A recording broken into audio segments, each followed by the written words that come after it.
cuando el enemigo te quita el aliento. La historia no comienza con el milagro, sino con el terror.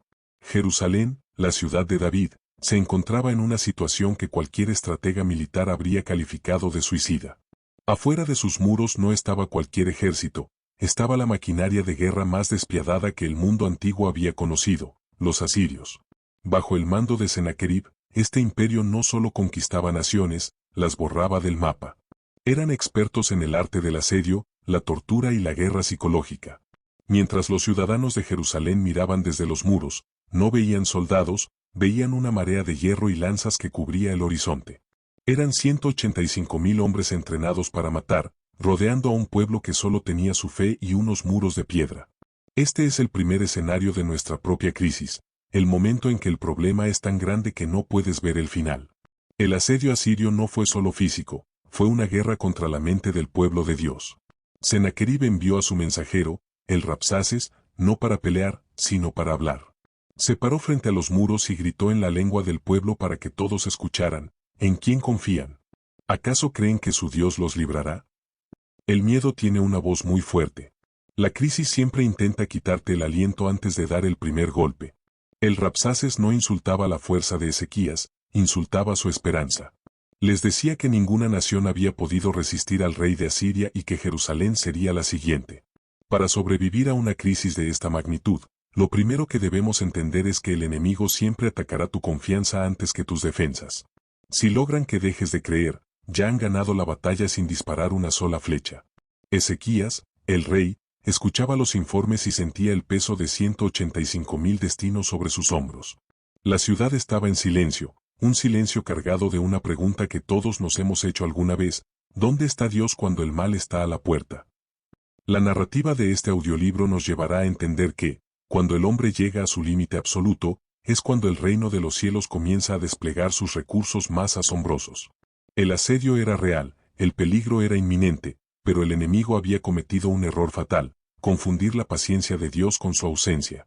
En este bloque, quiero que sientas el frío de la noche en Jerusalén.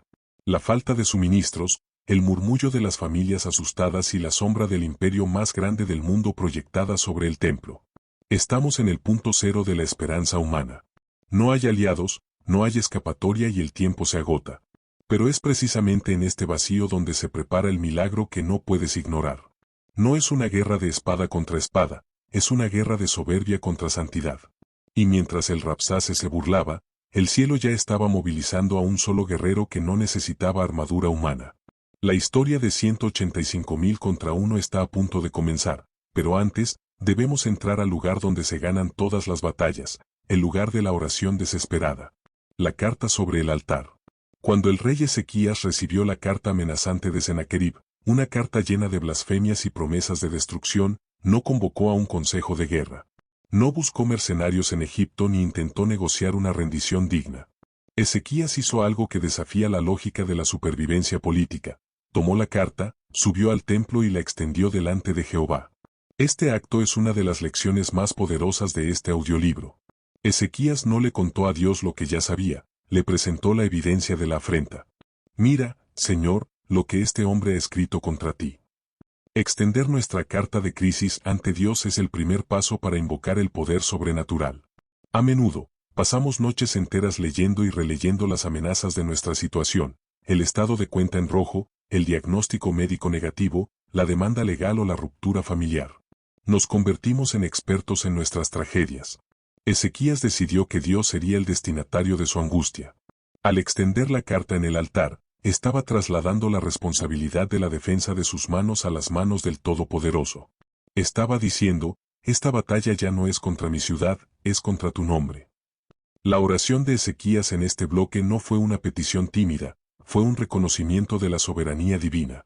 Mientras los asirios confiaban en sus carros de guerra, Ezequías recordaba que Jehová es el que habita entre los querubines. Sobrevivir a una crisis que parece ignorar tus derechos requiere que cambies tu enfoque. Deja de mirar el tamaño del ejército asirio y empieza a mirar el tamaño del trono que está por encima de ellos. Dios respondió a través del profeta Isaías con un mensaje que debió sonar como música en medio del caos: no entrará en esta ciudad, ni arrojará saeta en ella. Dios se tomó el asedio como algo personal. La fe de Ezequías al dejar la carta en el altar nos enseña que el silencio no es inactividad. Mientras el rey oraba, el mundo espiritual ya se estaba estremeciendo. Un solo ángel, una sola orden, un solo momento. La arrogancia de 185,000 hombres estaba a punto de chocar con la justicia de un solo enviado celestial. En este audiolibro, aprenderás que no necesitas un ejército para vencer tu crisis, solo necesitas que Dios decida pelear por ti.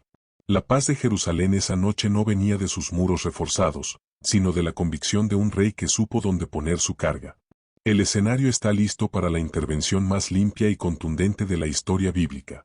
La respuesta del cielo y el límite de la arrogancia. El clímax de esta primera parte se encuentra en la tensión entre la palabra de Dios y la realidad visible. Isaías, el profeta, envió un mensaje a Ezequías que parecía un delirio para cualquier observador externo. Por el camino que vino, volverá. Yo ampararé esta ciudad para salvarla, por amor de mí mismo. Mientras estas palabras resonaban en los pasillos del palacio, afuera, el ejército asirio celebraba lo que consideraban una victoria inevitable. La arrogancia de los 185,000 guerreros era tal que ni siquiera se sentían en guerra, se sentían dueños del destino de Jerusalén. Pero la Biblia nos enseña una verdad que este audiolibro quiere grabar en tu corazón. La soberbia humana tiene un límite exacto donde comienza la soberanía divina. Sennacherib había desafiado no solo a un pueblo, sino al Creador del universo. En nuestra vida, la crisis a menudo se comporta como este rey asirio, se burla de nuestra fe, nos recuerda nuestros fracasos pasados y nos dice que Dios se ha olvidado de nosotros. Pero el milagro que no puedes ignorar se gesta precisamente cuando el enemigo está más confiado. Dios permite que el asedio llegue a su punto máximo para que, cuando Él intervenga, no quede duda de quien se lleva la gloria. Ezequías se fue a dormir esa noche no porque el ejército se hubiera ido, sino porque la palabra de Dios había sido pronunciada. Esa es la fe que sobrevive, la que duerme tranquila mientras el enemigo todavía acampa frente a su puerta. El peso del silencio en Jerusalén esa noche era diferente. Ya no era un silencio de terror, sino un silencio de expectativa. El cielo estaba cargando una respuesta que la historia nunca olvidaría. Un solo ángel. No una legión, no un ejército de querubines. La majestad de Dios es tan absoluta que un solo enviado suyo es suficiente para desmantelar al imperio más poderoso de la tierra. El guerrero que no necesita espada. Entramos ahora en la noche más misteriosa de la historia de Judá. El campamento asirio era una ciudad en sí misma. Fogatas, caballos, centinelas y el murmullo de 185,000 hombres que planeaban el saqueo de Jerusalén para el amanecer. Pero mientras el hombre planea, Dios ejecuta. En medio de la oscuridad, sin ruidos de trompetas, sin terremotos ni señales visibles en el cielo, descendió el ángel del Señor. Es vital detenernos en la naturaleza de este mensajero. No estamos hablando de una figura alada y poética de cuadro antiguo, estamos hablando de la extensión del brazo ejecutor de Jehová. A diferencia de las batallas humanas donde hay gritos, sangre y el choque del metal, la intervención del ángel fue quirúrgica y silenciosa. Este es un aspecto que no puedes ignorar. Dios no siempre interviene con estruendo. A veces, la liberación más grande de tu vida ocurre mientras duermes, mientras el mundo calla, mientras parece que nada está pasando. El ángel pasó por el campamento asirio no como un invasor, sino como un juez. Su sola presencia era incompatible con la vida de aquellos que habían blasfemado contra lo sagrado. 185,000 hombres, el orgullo de Asiria, fueron apagados como se apaga una vela con un soplido. Este bloque nos enseña sobre la economía del poder divino. Dios no gasta energía, Él es la energía. Para derrotar al ejército más grande de la época, Dios no necesitó movilizar a las huestes celestiales completas. Un solo ángel fue suficiente para demostrar que toda la tecnología militar, toda la estrategia de Sennacherib y todo el número de sus soldados eran menos que nada frente a la santidad divina. En tu crisis, deja de contar los soldados que tienes en contra. Deja de sumar tus deudas o de multiplicar tus miedos. Empieza a entender que un solo toque de Dios en tu situación es más poderoso que cualquier conspiración de las circunstancias. El ángel no necesitó una espada de hierro para hacer su trabajo, necesitó la autoridad del Rey de Reyes. La mañana en Jerusalén traería una visión que transformaría la historia. Pero antes del amanecer, en la oscuridad profunda, el mensaje quedó claro: nadie puede asediar lo que Dios ha decidido proteger. Si tú has puesto tu vida, tu familia y tu negocio sobre el altar de Dios, como hizo Ezequías con la carta, el ángel de Jehová ya tiene tu dirección. El milagro está ocurriendo en el silencio. No busques señales ruidosas, busca la paz que viene de saber que el guerrero que no necesita espada está montando guardia por ti. En el próximo bloque, veremos el impacto de este despertar y cómo la soberbia de un rey se convirtió en la vergüenza de un imperio. El amanecer de los muertos y el vacío del orgullo. Imagina el primer rayo de luz asomando por las montañas de Judea. Jerusalén despierta con el corazón en un puño, esperando el estruendo de los arietes golpeando sus puertas y el grito de guerra de los asirios. Los centinelas en los muros se frotan los ojos, esperando ver el humo de las fogatas enemigas y el movimiento frenético de miles de hombres preparándose para el asalto final. Sin embargo, lo que ven los deja petrificados. El silencio que emana del campamento enemigo no es un silencio de acecho, es un silencio de tumba. No hay relincho de caballos, no hay órdenes gritadas por los generales, no hay el brillo del metal moviéndose bajo el sol de la mañana. Solo hay una calma antinatural que cubre el valle como un manto espeso. Al bajar la mirada hacia el campamento de Sennacherib, la visión es dantesca y gloriosa a la vez. 185.000 hombres yacen inertes en sus tiendas y sobre el suelo. No hay señales de lucha, no hay ríos de sangre, no hay heridas visibles de flechas o lanzas. Es como si la vida misma hubiera sido succionada de sus cuerpos en un solo instante. El ángel del Señor no necesitó una guerra, solo necesitó su presencia. Este es el despertar del juicio. El mundo entero creía que Jerusalén sería borrada, pero al salir el sol, lo que ha sido borrado es el orgullo de Asiria. Este bloque nos enseña una verdad fundamental: el enemigo que hoy te asedia tiene fecha de caducidad, pero la palabra de Dios es eterna. Aquellos que te dijeron que no te levantarías, aquellos problemas que parecían invencibles y aquellas deudas que te quitaban el sueño, pueden ser disueltos en una sola noche por la autoridad divina. Jerusalén contemplaba desde lo alto de los muros la derrota más grande de la historia sin haber disparado una sola saeta. Aquí vemos la diferencia entre la victoria humana y la victoria divina. En la victoria humana, hay fatiga y bajas, en la divina, hay asombro y reposo. Ezequías no tuvo que limpiar su espada, tuvo que limpiar sus ojos para creer lo que estaba viendo. Dios no solo salvó a la ciudad, dejó un monumento de cadáveres para demostrarle al mundo que nadie se burla del Dios viviente impunemente. La reacción de Sennacherib, el gran rey asirio, debió ser de un terror indescriptible. Imagina al hombre que se creía un dios, saliendo de su tienda real y encontrando a todo su ejército, la flor y nata de su imperio, convertido en polvo y silencio. El Rabsaces, aquel que gritaba blasfemias días antes, ya no tenía voz. La soberbia de Asiria fue decapitada sin que una sola mano humana interviniera. Sennacherib, el que se jactaba de haber conquistado naciones enteras, tuvo que huir con los pocos sobrevivientes que quedaban, no como un conquistador, sino como un fugitivo humillado. Su poder se evaporó ante el aliento de un solo enviado celestial. Para ti, que estás escuchando este audiolibro, este bloque es una profecía de tu mañana. Puede que hoy te vayas a dormir con el campamento enemigo rodeando tu paz, pero el Dios de Ezequías es el mismo Dios de hoy. La intervención de Dios no siempre llega cuando queremos, pero siempre llega antes de que el enemigo cumpla su amenaza. El milagro que no puedes ignorar es aquel que deja claro que tú no hiciste nada, más que confiar. Jerusalén no celebró su astucia militar, celebró la fidelidad de un Dios que cumple sus pactos. El amanecer de los muertos en el campamento asirio es el recordatorio de que Dios puede paralizar cualquier ataque, detener cualquier enfermedad y anular cualquier decreto que se haya levantado en tu contra. Este momento también nos habla de la justicia poética de Dios. Sennacherib intentó humillar a Dios públicamente, y Dios lo humilló ante los ojos de todas las naciones. El asedio terminó no con una negociación, sino con una demostración de poder absoluto. Jerusalén, que se sentía pequeña y desamparada, ahora se erguía como el centro del milagro más grande del siglo. La ciudad pasó de la desesperación al asombro en lo que dura un suspiro divino. No subestimes lo que Dios puede hacer en las horas más oscuras de tu vida. Mientras tú lloras en el altar, el ángel ya está caminando por el campamento de tu problema. Finalmente, este bloque nos invita a reflexionar sobre la fragilidad del poder humano. 185.000 hombres no son nada frente a un solo ángel. El número no intimida al Creador. Si el mundo entero se levanta contra ti, pero Dios está de tu lado, la mayoría sigue siendo tuya.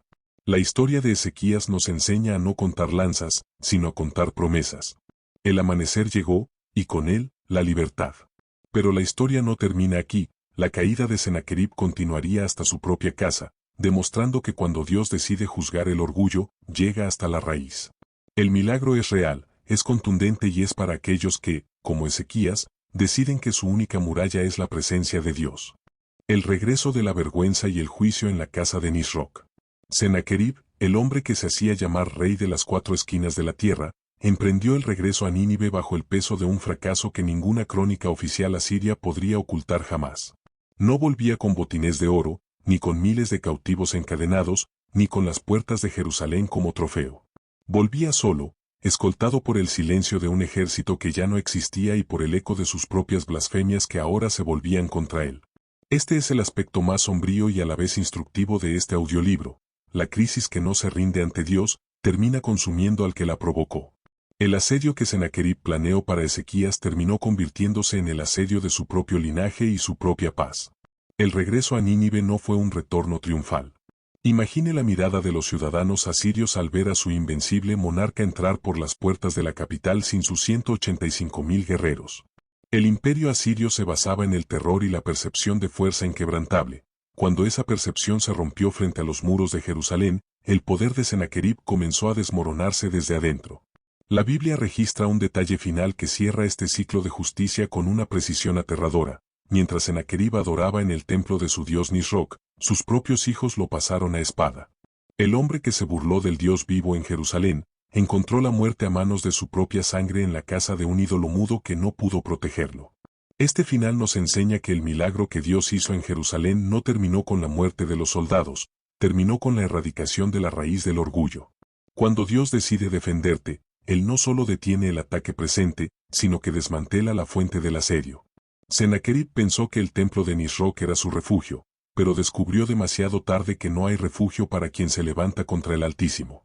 En tu vida, debes entender que aquellos que intentan destruirte sin causa, tarde o temprano se enfrentarán a la ley de la siembra y la cosecha. El juicio que Sennacherib intentó traer sobre el pueblo de Dios, regresó a su propia casa. No necesitas buscar venganza contra tus enemigos, solo necesitas permanecer en el altar, porque la justicia de Dios tiene una memoria perfecta. El destino de Sennacherib es un recordatorio de que ningún poder terrenal es absoluto. Sus hijos, Adramelech y Sarecer, se convirtieron en los ejecutores de una sentencia que se firmó en el momento en que su padre envió la primera carta insultante a Ezequías. Mientras tanto, en Jerusalén, el pueblo celebraba la paz. La ciudad que estaba condenada a la ceniza ahora florecía en libertad.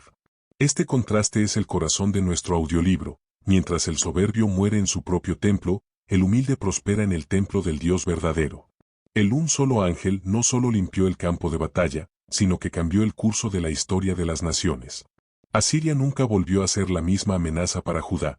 El impacto del milagro fue tan profundo que el nombre de Jehová fue temido en todas las regiones circundantes.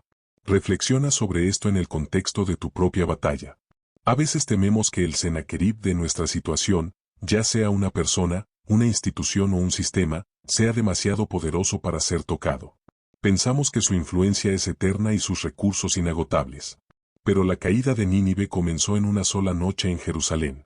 Dios tiene 1000 formas de terminar con un asedio. Puede usar un ángel en el campamento o puede permitir que el propio mal se destruya a sí mismo desde adentro.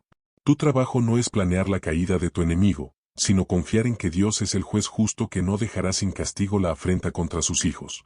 La paz que Ezequías disfrutó después del milagro no fue una tregua temporal, fue la seguridad de saber que Dios había cortado la cabeza del gigante.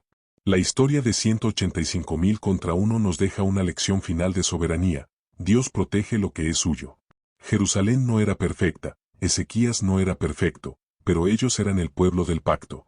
Si tú estás bajo el pacto de la gracia, tienes un seguro de protección que ningún ejército humano puede violar. El milagro que no puedes ignorar es que, a pesar de tus debilidades, Dios está dispuesto a movilizar los recursos del cielo para que no seas avergonzado. Sennacherib murió en la casa de un Dios que no oía, pero Ezequías vivió para ver la gloria de un Dios que no solo oye, sino que responde con fuego y justicia. La carta fue extendida, la oración fue hecha, el ángel fue enviado y la victoria fue total. Al cerrar esta parte, eleva tu mirada. El campamento enemigo puede parecer lleno de vida hoy, pero el ángel ya tiene la orden. No te dejes impresionar por los gritos de los asirios de tu vida, escucha el susurro del Espíritu que te dice, no entrarán en tu ciudad. La justicia de Dios es lenta pero implacable, y al final, solo quedará en pie lo que ha sido edificado sobre su voluntad. Sennacherib es un nombre que hoy se estudia en las ruinas. Jehová es el nombre que hoy se adora en todo el mundo. Elige hoy de qué lado del muro quieres estar, del lado del orgullo que perece o del lado de la fe que prevalece. El arte de extender la carta. El acto de Ezequías en el templo no fue un ritual religioso vacío, fue una transferencia legal de autoridad. Cuando el rey tomó la carta física de Sennacherib, un documento lleno de insultos, amenazas de muerte y blasfemias, y la extendió sobre el altar delante de Jehová, estaba realizando el acto de fe más estratégico de su reinado. En ese momento, Ezequías dejó de ser el propietario del problema para convertirse en el testigo de la batalla de Dios. Este bloque es fundamental porque te enseñará a procesar tus propias cartas de crisis, ya sean financieras, familiares o de salud. Extender la carta significa presentarle a Dios la evidencia bruta de nuestra angustia sin filtros y sin pretender que somos más fuertes de lo que realmente somos. A menudo, el error que cometemos en la crisis es intentar maquillar nuestra oración. Oramos con frases hechas, tratando de sonar piadosos, mientras por dentro el corazón está siendo devorado por el pánico de una carta de despido, una demanda legal o un diagnóstico devastador. Ezequías no hizo eso. Él presentó la amenaza tal cual era. Él le dijo a Dios, mira lo que han dicho de ti, mira cómo nos han rodeado. Para que el milagro que no puedes ignorar ocurra en tu vida, debes ser brutalmente honesto en el altar. Dios no necesita que le expliques el problema, pero Él espera que se lo entregues formalmente. Imagina este principio aplicado a tu economía. Cuando las deudas te asedian como los 185,000 asirios, y sientes que el Rabsaces de los intereses y las llamadas de cobro te quita el sueño, tu primera reacción es correr a buscar un préstamo o desesperarte. La lección de este audiolibro es, toma tus facturas, toma tus estados de cuenta, extiéndelos en tu lugar de oración y dile al Señor, Padre, aquí está la evidencia del asedio. Yo no tengo los recursos para vencer a este ejército, pero tú eres el dueño del oro y la plata. Mi provisión depende de tu nombre, no de mi salario. Al hacer esto, estás activando el mismo protocolo de intervención que salvó a Jerusalén. No estás ignorando el problema, estás cambiando de tribunal. Estás sacando el caso de la corte de la lógica humana y llevándolo a la corte de la justicia divina. En el ámbito de la salud, extender la carta es llevar el informe médico ante el trono.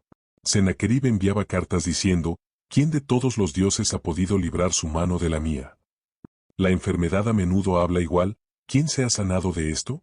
¿Qué tratamiento puede vencer este diagnóstico? Extender esa carta ante Dios es recordarle al arquitecto de tu cuerpo que su diseño original está siendo desafiado. El milagro de un solo ángel puede ocurrir en tus células con la misma precisión con la que ocurrió en el campamento asirio. La clave es no quedarte con la carta en la mano, dándole vueltas en tu mente, permitiendo que el papel te queme los dedos con su negatividad. Suéltala en el altar. El altar es el único lugar donde las amenazas pierden su poder y se convierten en oportunidades para la gloria de Dios. Este principio también es vital para las crisis familiares. Quizás tu carta es un hijo que se ha ido de casa, un matrimonio que se desmorona bajo el asedio del resentimiento o una traición que ha dejado muros caídos en tu hogar. Extender la carta es presentarle a Dios las palabras hirientes, los silencios dolorosos y los nombres de aquellos que se han levantado contra la paz de tu casa. Ezequías sabía que si Dios se hacía cargo de la carta, él podía descansar en la ciudad. Si tú permites que Dios sea el abogado de tu causa familiar, ya no tienes que pelear con tus propias fuerzas, desgastando tus emociones en discusiones estériles. Deja que el ángel del Señor se encargue de aquellos que han asediado tu felicidad. Extender la carta es, en última instancia, un acto de humildad radical. Es admitir, soy incapaz, pero tú eres todopoderoso. El mundo desprecia esta actitud y la llama debilidad, pero en el reino de Dios, esta es la posición de mayor poder. La mano que extiende la carta es la única que recibe la espada del Espíritu. En este bloque, te invito a que identifiques cuál es esa carta que hoy te está robando la paz. No la escondas, no te avergüences de ella. Llévala al lugar secreto, ponla delante del Señor y dile, Señor, lee tú lo que el enemigo ha escrito. Al terminar este acto, notarás que el peso ya no está sobre tus hombros, sino sobre los hombros de aquel que nunca ha perdido una batalla. El asedio continúa afuera, pero dentro de ti, el milagro ya ha comenzado con la paz de la entrega total. La invisible guardia de honor. Una vez que la carta fue extendida y la oración fue hecha, ocurrió algo que el ojo humano no podía percibir, pero que cambió la realidad física de Jerusalén. Se activó la guardia de honor del cielo. Mientras los habitantes de la ciudad intentaban dormir, el aire alrededor de los muros de Jerusalén se llenó de una presencia que el ejército asirio no pudo detectar. Este es el milagro del un solo ángel, pero visto desde la perspectiva de la protección constante. Este bloque profundiza en el hecho de que Dios no solo envía milagros, Dios envía protectores. El Salmo 34:7 nos dice, el ángel de Jehová acampa alrededor de los que le temen y los defiende. Nota que el ángel no solo visita, sino que acampa. Esto significa que la intervención que salvó a Ezequías no fue un evento aislado de un Dios distante que se compadeció en el último minuto, fue la manifestación de una guardia que ya estaba allí, esperando la orden de actuar. Sobrevivir a una crisis que parece no tener fin requiere la seguridad de que no estás solo en el muro. Tienes una guardia de honor invisible que tiene órdenes directas de proteger tu propósito. El asedio de 185,000 hombres fue ridículo desde el principio porque intentaban sitiar a un pueblo que estaba rodeado por el fuego de Dios. Esta guardia de honor actúa sobre las saetas del enemigo. Dios le prometió a Ezequías, no arrojarás saeta en ella. ¿Cómo es posible que 185,000 arqueros no lograran disparar una sola flecha efectiva? La respuesta está en la soberanía de Dios sobre la materia y la voluntad. Dios puede desviar el proyectil o puede paralizar el brazo que lo lanza. En tu vida, ha habido miles de saetas que fueron lanzadas contra ti y que nunca llegaron a su destino, críticas que no te tocaron, accidentes que no ocurrieron, planes de maldad que se disolvieron antes de tocar tu puerta. No eres consciente de todas las veces que la guardia de honor ha desviado el golpe por ti. El milagro que no puedes ignorar es, en realidad, la suma de todas las intervenciones invisibles que te han mantenido en pie hasta hoy. Reconocer la guardia de honor te quita el complejo de víctima. Ya no te ves como alguien indefenso frente a la magnitud del problema, sino como alguien escoltado por la realeza del cielo. Cuando el joven profeta Eliseo estaba rodeado por el ejército sirio y su siervo tuvo miedo, Eliseo oró para que los ojos del joven fueran abiertos. Lo que vio fue una montaña llena de carros de fuego. El ejército asirio que rodeaba a Ezequías estaba, en realidad, en una posición de absoluta vulnerabilidad. Ellos creían que tenían a Jerusalén en una trampa, pero ellos eran los que estaban atrapados entre la santidad de Dios y la espada del ángel. Tu crisis actual puede parecer un cerco infranqueable, pero si tus ojos espirituales se abrieran, verías que el cielo tiene más recursos desplegados a tu favor de los que el infierno tiene en tu contra. Finalmente, este bloque nos enseña que la protección de Dios es para su propósito, no solo para nuestra comodidad. Dios salvó a Jerusalén porque en esa ciudad debía nacer el Mesías. Dios te protege a ti porque tienes una asignación que cumplir. El ángel no fue enviado para que Ezequías tuviera una vida fácil, sino para que la línea de la promesa no fuera cortada.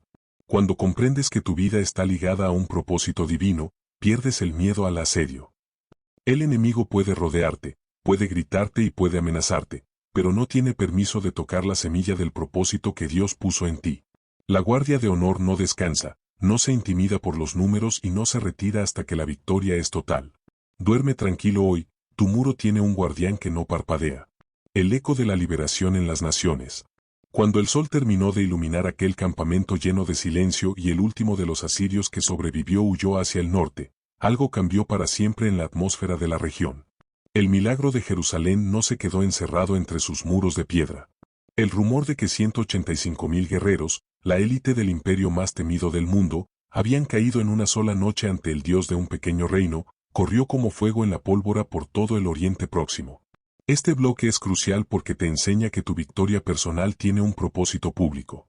Dios no te saca de la crisis solo para que tú estés tranquilo, sino para que tu liberación sea un faro de esperanza para otros que también se sienten asediados.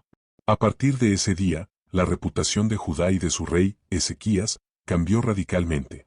Las naciones que antes miraban a Jerusalén con lástima o como una presa fácil para Asiria, ahora la miraban con un respeto sagrado. El texto bíblico nos dice que muchos trajeron presentes a Jerusalén para Jehová, y cosas preciosas a Ezequías. La crisis, que comenzó como una amenaza de exterminio, terminó convirtiendo a Ezequías en un líder de influencia continental. Este es el principio de la restitución por honra. Cuando Dios pelea por ti, Él no solo te devuelve la paz, sino que te otorga una autoridad que nunca habrías conseguido por tus propios medios. La misma crisis que intentó enterrarte será la plataforma desde la cual otros verán el poder de Dios manifestado. Debes entender que la gente te está observando. Tus vecinos, tus compañeros de trabajo y tu familia están viendo cómo reaccionas ante el asedio. Si te ven extender la carta ante Dios y luego te ven caminar en una victoria que la lógica no puede explicar, tu vida se convierte en un audiolibro viviente del poder divino. El milagro que no puedes ignorar es aquel que obliga incluso a tus enemigos a reconocer que Dios está contigo. No necesitas autopromocionarte ni gritar tus logros, el eco de la liberación hablará por ti. La victoria silenciosa de aquella noche en Jerusalén gritó más fuerte que todas las trompetas de Asiria. Tu salida de la deuda, tu sanidad inexplicable o la restauración de tu hogar será el argumento más fuerte para que otros busquen al Dios que tú sirves. Este impacto internacional también nos habla de la protección de la herencia. Al detener a Sennacherib, Dios envió un mensaje a todos los imperios circundantes: este territorio está bajo mi jurisdicción.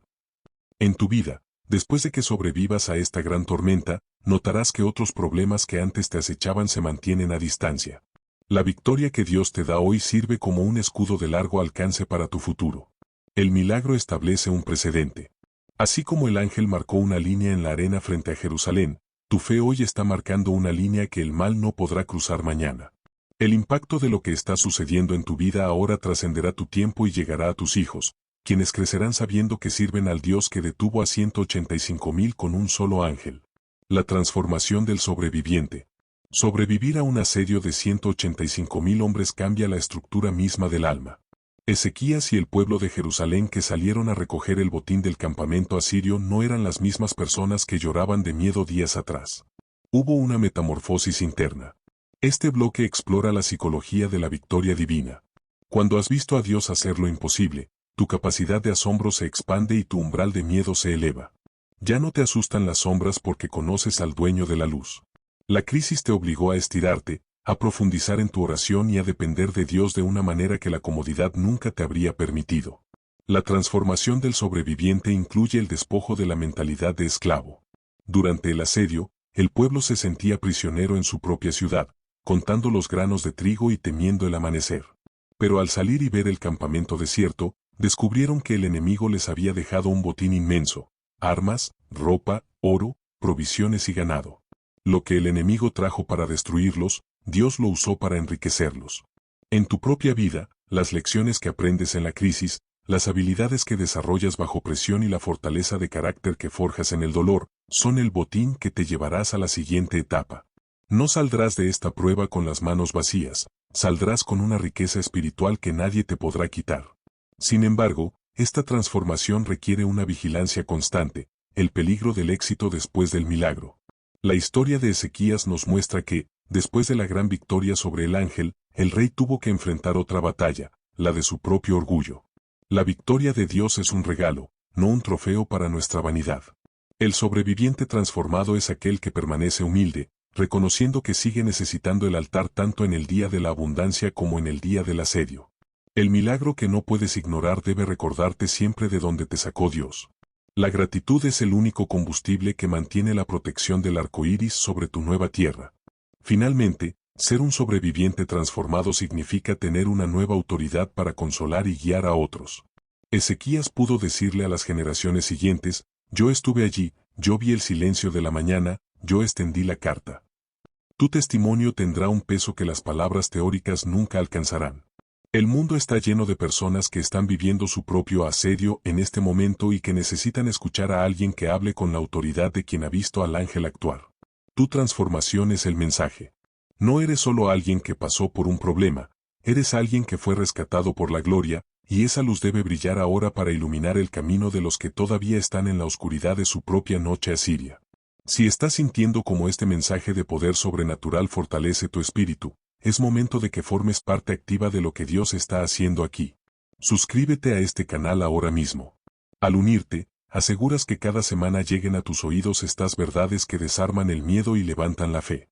No permitas que el asedio del mundo te silencie. Activa las notificaciones y camina con nosotros en este descubrimiento del poder de Dios. Suscríbete y comparte esta esperanza. El altar de la memoria eterna. Batallas no se ganan con lanzas, sino con la presencia de Jehová de los ejércitos. Sal hoy con la seguridad de que tu ciudad está amparada, tu familia está sellada y tu futuro está asegurado por el mismo Dios que detuvo la historia en una sola noche de justicia. El carácter de un rey bajo presión. Antes de que el ángel descendiera, Hubo un proceso interno en el Palacio de Jerusalén que es fundamental para entender por qué ocurrió el milagro. No podemos ignorar que Ezequías no era un hombre perfecto, pero era un hombre de una sola pieza. En este bloque exploraremos la integridad como escudo. Mientras el ejército asirio rodeaba la ciudad, Ezequías tuvo que luchar contra el consejo de sus propios asesores que sugerían rendirse o buscar alianzas paganas. Sobrevivir a la tormenta requiere que tu carácter sea más sólido que tus muros. La fe de Ezequías se forjó años antes del asedio, cuando decidió limpiar el templo y restaurar la adoración. Esto nos enseña que el milagro no es un evento aislado, sino la cosecha de una vida de obediencia previa. Si quieres que el cielo se mueva a tu favor en el día de la angustia, debes haber construido una relación con el arquitecto en los días de paz. Analizaremos cómo mantener la calma cuando todos a tu alrededor entran en pánico y cómo la integridad de un líder puede sostener la fe de toda una nación. No es el ejército lo que salva a la ciudad, es la postura del corazón del que está al mando. El carácter de un rey ante el abismo. La oscuridad sobre Jerusalén no era solo física, era una sombra densa que se filtraba por las rendijas de las casas y se instalaba en el pecho de cada habitante. En el centro de esa penumbra, el rey Ezequías caminaba por los pasillos de su palacio, escuchando el eco de sus propios pasos sobre el mármol. No había música, no había banquetes, solo el peso de una responsabilidad que amenazaba con aplastarlo. Afuera, el mundo se acababa. Adentro, el hombre que debía sostener a una nación se encontraba frente al espejo de su propia fragilidad. Ezequías no era un guerrero de leyenda, era un reformador, un hombre que había dedicado su vida a limpiar el templo de ídolos, y ahora, ese mismo Dios al que había servido parecía permitir que el imperio más cruel de la historia lo rodeara como a una presa. En este momento de la historia, la presión no venía solo de las lanzas asirias, sino del murmullo interno de su propio consejo.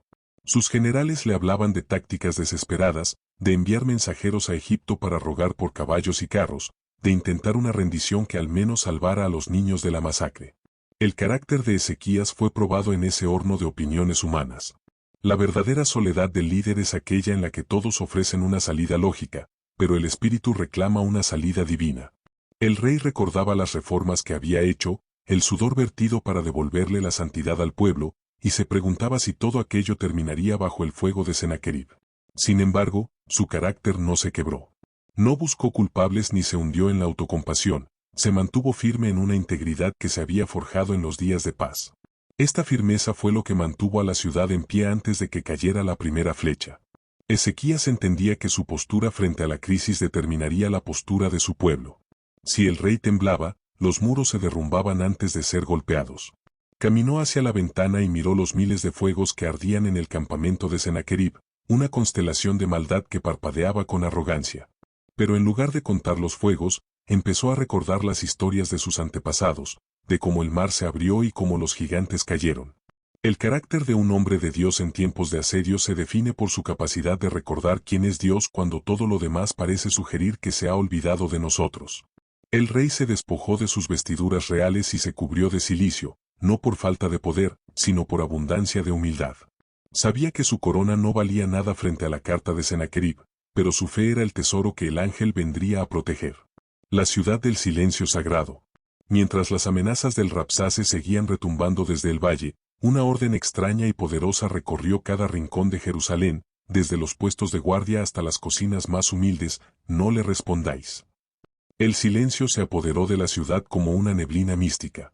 No era el silencio de los que se rinden, sino el silencio de los que esperan una respuesta que no viene de la tierra. Los soldados asirios, acostumbrados a los gritos de terror y a las súplicas de los sitiados, se encontraban con una muralla de hombres que los miraban fijamente, sin pronunciar una palabra, sin devolver un solo insulto. Jerusalén se había convertido en un santuario cerrado, un lugar donde el ruido del mundo ya no tenía permiso para entrar. Este silencio sagrado era la estrategia más avanzada de Ezequías. Él sabía que el miedo se alimenta de palabras. Si el pueblo empezaba a discutir con el enemigo, la lógica asiria penetraría en sus mentes y los derrotaría desde adentro. Al prohibir la respuesta, el rey estaba protegiendo el alma de su nación. En las calles, las madres abrazaban a sus hijos en silencio, los sacerdotes caminaban hacia el templo en silencio. Era una atmósfera cargada de una tensión casi eléctrica. El Rabsacés gritaba sobre la superioridad de sus dioses y la impotencia de Jehová, pero sus palabras morían al chocar con el vacío de la ciudad silenciosa. Era como si Jerusalén hubiera decidido que el único que tenía derecho a hablar en ese conflicto era Dios mismo. Ese silencio era también una forma de preparación para el milagro. En la quietud de la ciudad, los sentidos espirituales del pueblo se agudizaron. Ya no escuchaban el trote de los caballos enemigos como una sentencia de muerte, sino como el ruido de algo que pronto dejaría de existir. El silencio le dio a Jerusalén una dignidad que el imperio asirio no podía comprender. Sennacherib tenía el estruendo de 185,000 hombres, pero Ezequías tenía el peso de una ciudad que había decidido callar para que Dios pudiera hablar. En medio de esa quietud, el aire mismo parecía transformarse. El orgullo asirio necesitaba la reacción del miedo para validarse, y al no encontrarla, empezó a sentir la primera grieta en su confianza. Un pueblo que no responde al miedo es un pueblo que ya ha ganado la mitad de la batalla. El encuentro de dos profecías. En el corazón de este asedio, dos hombres se unieron en un propósito que haría temblar los cimientos del mundo antiguo, el rey Ezequías y el profeta Isaías. Ezequías envió a sus ancianos ante el profeta con un mensaje que destilaba la angustia de un parto difícil. Este día es día de angustia, de reprensión y de blasfemia. ¿Acaso oirá Jehová las palabras del Rabsaces? La unión entre el trono y el altar fue lo que abrió el tragaluz de la esperanza sobre Jerusalén.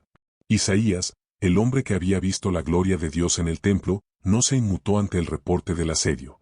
Su respuesta fue un bálsamo de fuego: no temas por las palabras que has oído. Esta conexión entre el líder político y el hombre de Dios es la anatomía perfecta de la intercesión. No se trataba de una oración individual de un rey desesperado, sino del acuerdo de dos hombres que conocían el lenguaje del cielo.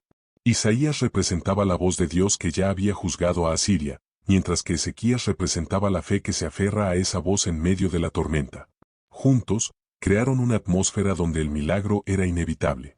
El profeta no le pidió a Ezequías que reclutara más hombres, sino que confiara en el destino que Dios ya había trazado para el invasor. La profecía de Isaías fue el mapa que guió la mano del ángel hacia el campamento asirio. Mientras ellos oraban, el tiempo parecía detenerse. Jerusalén estaba suspendida entre dos realidades: la realidad visible de 185,000 enemigos y la realidad invisible de la protección divina. La intercesión de estos hombres no fue un monólogo de quejas, sino un reclamo de justicia. Le recordaron a Dios que la honra de su nombre estaba en juego en cada piedra de esos muros. El encuentro de sus voluntades fue la chispa que encendió la mecha de la intervención sobrenatural. Cuando el rey y el profeta se ponen de acuerdo sobre la carta del enemigo, el cielo ya no puede guardar silencio. La respuesta estaba en camino, cruzando las dimensiones de lo eterno para manifestarse en la geografía de lo temporal. El asedio estaba por romperse, no por una estrategia militar, sino por la fuerza de un acuerdo que el infierno no pudo anular. La noche en que el tiempo se detuvo. La última noche del asedio comenzó como cualquier otra en el valle de Hinnom. El sol se ocultó tras las colinas de Judea, tiñendo de un rojo sangre las tiendas del campamento asirio, que se extendía como una ciudad de lona y hierro hasta donde alcanzaba la vista. En el centro del campamento, los generales de Sennacherib brindaban por la caída inminente de Jerusalén. Se escuchaba el choque de las copas, el relincho de los caballos de guerra y el afilado del metal. Para ellos, la ciudad sobre el monte era una fruta madura a punto de ser arrancada. La soberbia de 185,000 hombres generaba un ruido que parecía desafiar al mismo cielo. Pero sobre los muros de Jerusalén, el silencio seguía siendo absoluto. Un silencio que, para quien supiera escucharlo, vibraba con la frecuencia de lo que está por manifestarse. A medida que la medianoche se acercaba, una calma extraña, casi densa, empezó a descender sobre el valle. Los centinelas asirios, hombres curtidos en 1000 batallas, sintieron un frío que no era el de la brisa nocturna. Era una presión en el aire, un cambio en la atmósfera que hacía que los perros callaran y los caballos bajaran la cabeza. El tiempo mismo parecía haberse vuelto lento, pesado, como si la creación entera estuviera conteniendo el aliento. En ese instante, sin estruendo de truenos ni fuego visible, el velo entre lo eterno y lo temporal se rasgó. El ángel del Señor no descendió como una figura de luz radiante para ser admirada, sino como un verdugo invisible y soberano. No traía un ejército consigo, no lo necesitaba. Su sola presencia era el juicio final para aquellos que habían desafiado al Altísimo. El ángel caminó por las filas de las tiendas asirias con una paz aterradora. Mientras los guerreros dormían, soñando con el saqueo de la mañana, la mano de Dios se extendía sobre cada uno de ellos. No hubo batalla, porque no puede haber batalla entre el Creador y la criatura que se rebela. Fue un acto de autoridad pura. Uno a uno, el hálito de vida que sostiene al hombre fue retirado.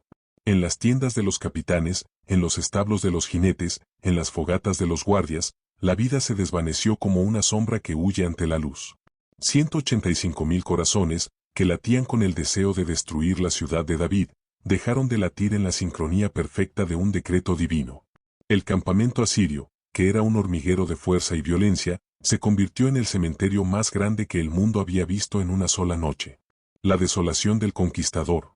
El primer rayo de luz del alba golpeó la tienda real de Sennacherib. El gran rey asirio se despertó con el hábito del mando, esperando escuchar el bullicio de su ejército preparándose para el asalto final.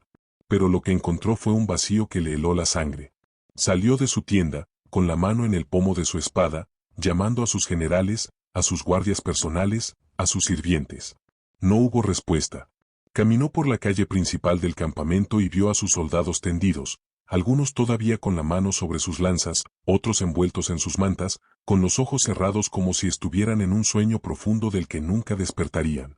No había sangre, no había heridas, solo la rigidez de la muerte que lo cubría todo. Sennacherib caminó entre los cadáveres de su élite guerrera, sintiendo por primera vez en su vida lo que era la verdadera impotencia. Él, que había desafiado a los dioses de todas las naciones, ahora se encontraba solo en medio de un desierto de hombres inertes.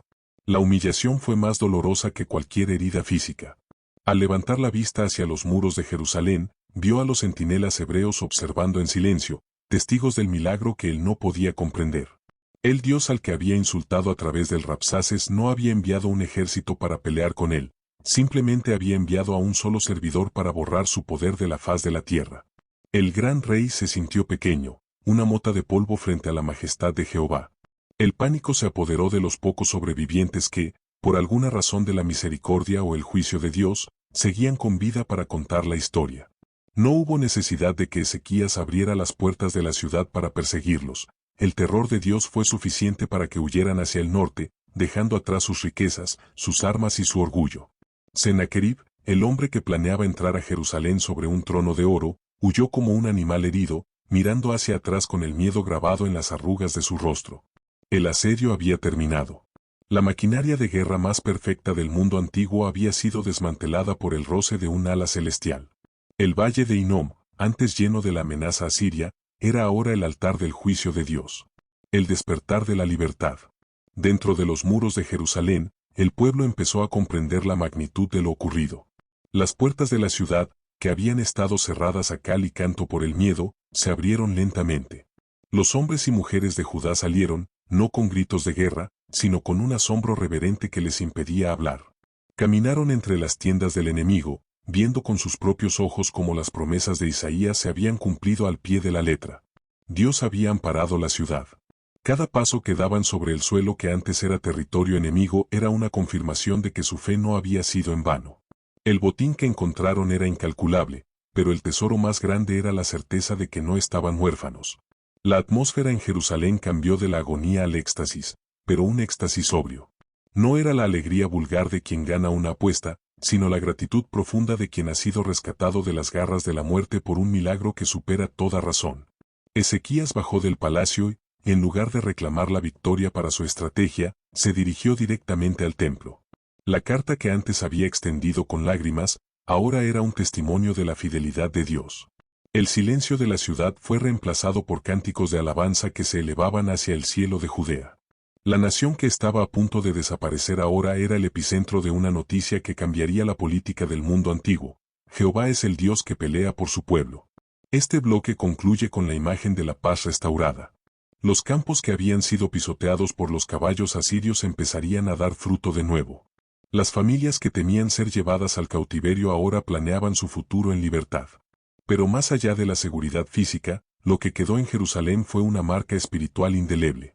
El milagro de 185.000 contra 1 se convirtió en la columna vertebral de la esperanza de Israel para las generaciones venideras. Mientras el humo de los sacrificios de gratitud ascendía desde el altar, el eco de la victoria silenciosa se extendía por las montañas. Dios había puesto su arcoíris de protección sobre la ciudad de David, y el mundo entero ahora sabía que bajo el cielo de Jerusalén, habita un guerrero que no necesita ejército para vencer. El retorno del guerrero humillado. El camino de regreso a Nínive fue para Sennacherib una marcha fúnebre que duró semanas. El hombre que había salido de su capital con el estruendo de miles de carros y la seguridad de un semidios, regresaba ahora como una sombra de sí mismo. No había trompetas que anunciaran su llegada, ni largas filas de cautivos hebreos caminando encadenados tras su caballo. El viento del desierto parecía burlarse de él, susurrando los nombres de los 185.000 valientes que se habían quedado atrás, convertidos en polvo en las colinas de Judá. Cada paso hacia su palacio era un recordatorio de que su poder tenía un límite, y ese límite lo había trazado el Dios de una nación pequeña que él había despreciado. Al cruzar las puertas de Nínive, Sennacherib no encontró el consuelo de su imperio, sino el frío de la sospecha. En el mundo antiguo, un rey que perdía a su ejército de forma tan sobrenatural perdía también su derecho divino ante los ojos de su pueblo. La vergüenza de Jerusalén lo perseguía como una plaga. Intentó borrar el fracaso de sus crónicas, ordenando que los escribas exaltaran otras campañas menores, pero el silencio de las 185.000 familias que esperaban a sus hijos en Asiria era un grito que ningún decreto podía callar. La soberbia, cuando es herida por la mano de Dios, no sana, se pudre desde adentro, convirtiendo el corazón del hombre en una prisión de amargura y paranoia. El gran conquistador se refugió en la religión de sus antepasados, buscando en sus ídolos la seguridad que el campo de batalla le había arrebatado. Pero incluso en la penumbra de sus templos, la imagen del ángel del Señor permanecía grabada en su mente. Sennacherib descubrió que no se puede huir de la presencia de aquel que llena los cielos y la tierra. Su derrota no había sido solo militar, sino existencial. Había desafiado lo sagrado y, al hacerlo, había desatado una cadena de eventos que lo llevarían a su propio final. El hombre que intentó asediar la casa de Dios, terminó asediado por su propio destino en las calles de su capital. El juicio en el templo de Nisroch. La Biblia nos lleva al acto final de este drama en un lugar de supuesta paz, el templo del dios Nisroch en Nínive. Allí estaba el rey, inclinado ante una estatua de piedra, buscando una respuesta que el ídolo mudo no podía darle. Mientras Sennacherib intentaba recuperar su gloria perdida a través de rituales vacíos, la traición se gestaba en su propia sangre. Sus hijos, Adramelech y Sarecer, aquellos que debían ser su guardia y su legado, se convirtieron en los instrumentos de una justicia que el rey creía haber dejado atrás en Jerusalén. En un instante de violencia brutal, el acero de sus propios hijos atravesó el cuerpo del monarca, dejando que su sangre manchara el suelo del templo de su Dios. Este es el clímax de la lección sobre la soberbia. Sennacherib murió en la casa de un Dios que no pudo protegerlo, asesinado por aquellos a quienes él mismo había dado la vida. La profecía de Isaías se cumplía con una precisión quirúrgica. Dios no solo defendió a Jerusalén del ataque externo, sino que permitió que el mal se consumiera a sí mismo en su propia raíz. La caída de Sennacherib fue el eco final del milagro del ángel. Aquel que se burló de la paternidad de Dios sobre Israel, fue traicionado por su propia paternidad terrenal. El imperio asirio tembló ante la noticia, y el trono pasó a otro, mientras el nombre de Sennacherib quedaba registrado en la historia como la advertencia máxima para todo aquel que intente pisotear lo que Dios ha santificado. Mientras tanto, en Jerusalén, la noticia del fin del tirano llegó como un sello de confirmación. El asedio no solo había terminado en los muros, sino que había terminado en el mundo espiritual. El peligro había desaparecido para siempre. La muerte de Sennacherib fue la prueba final de que cuando Dios dice yo ampararé esta ciudad, su protección se extiende hasta que el enemigo ya no es más que un recuerdo en las páginas de la historia. La justicia de Dios no es un rayo que cae al azar, sino un ciclo perfecto que siempre regresa a su origen. El hombre que sembró terror en Judá, cosechó terror en su propia casa, demostrando que bajo el sol, no hay poder que pueda sostenerse si se levanta contra el trono del Altísimo. La herencia del milagro inmortal. Con la muerte del opresor y la paz establecida en las fronteras, el milagro de 185.000 contra 1 pasó de ser una noticia a ser una herencia. Jerusalén se convirtió en un símbolo de lo que sucede cuando una nación decide confiar más en la oración que en la estrategia. Ezequías gobernó los años siguientes bajo la luz de esa experiencia, entendiendo que cada día de vida era un regalo del ángel que había pasado de largo sobre su casa. La ciudad fue reconstruida, las viñas florecieron y el nombre de Jehová fue exaltado como el protector de los indefensos. Pero el milagro no se quedó atrapado en el tiempo de Ezequías, viajó a través de los siglos para llegar a nosotros hoy. Este es el milagro que no puedes ignorar porque es el mapa de tu propia victoria. La historia de un solo ángel es la garantía de que Dios no necesita mayorías para salvarte. No importa cuán rodeado te sientas por las deudas, la enfermedad o la injusticia, el Dios de Ezequías sigue teniendo ángeles a su disposición. El legado de esta historia es la invitación a extender tu propia carta en el altar y esperar en silencio la mañana de la liberación. El ángel no ha perdido su poder, y el cielo no ha cerrado sus puertas. Lo que Dios hizo en Jerusalén, está dispuesto a hacerlo en tu vida, si tan solo tienes el valor de callar ante el mundo y hablar con el cielo. Al concluir este audiolibro, la imagen que queda no es la de los cadáveres asirios, ni la de la espada de los hijos de Sennacherib. La imagen final es la de un pueblo caminando libre bajo un sol radiante, recordando que hubo una noche en que Dios mismo bajó a pelear su batalla.